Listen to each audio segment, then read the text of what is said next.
This is day 11 of working on our steam shower. Today we officially finished installing the last large format tile. Here's a look at the past 3 days rolled into one video. We first started off by finishing the left side of the wall and the ceiling. And these pieces here were a lot easier. They were only 7 inches wide, which meant they weighed a lot less than those larger pieces. And we just continued with that same pattern, back buttering the tile, troweling the ceiling, and then we used the leveling clips to make sure the tiles were nice and even. All right, so we just got the last piece on the ceiling up here. So now it's just putting that Schluter trim along the edge there so you don't see the tile edge.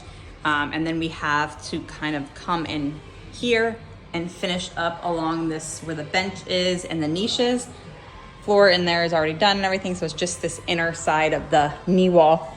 And then I had my countertop fabricator customize a piece of quartz to fit perfectly for this space to make the bench. Hopefully it fits. I gave him measurements with almost 0 wiggle room. 0. The problem is you're just gonna have to go underneath of those nozzles. Oh shoot, okay. Well, I want to rest it up on here, and then we just kind of like lift it up and slide as we go. Wrap a little more. I'll try that.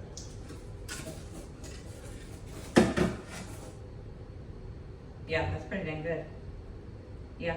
To finish off all of the edges of the tile on the ceiling, I first just went around with a sponge to remove any thin set that happened to get up there. And then Vinny cut pieces of Schluter for us to be able to add just to kind of finish it off nicely. And then here we are the next day. We like starting off by just making all of our cuts and dry fitting them in place. And then we just mix up a bag of thin set that we were able to install a few tiles at a time. And here we actually called it quits a little bit earlier because it was Vinny's birthday. So the kids and I went and surprised him and took him out for dinner, which now brings you to today. And we said we are not leaving until it was done. We knew we only had a few pieces left, but these were super tedious. And I didn't end up liking the little shelf that I was putting in here. So tomorrow I'll actually stop by Floor & Decor to see if there's one that matches the tile a little bit better. But at 10 p.m., we officially finished installing the last piece of tile.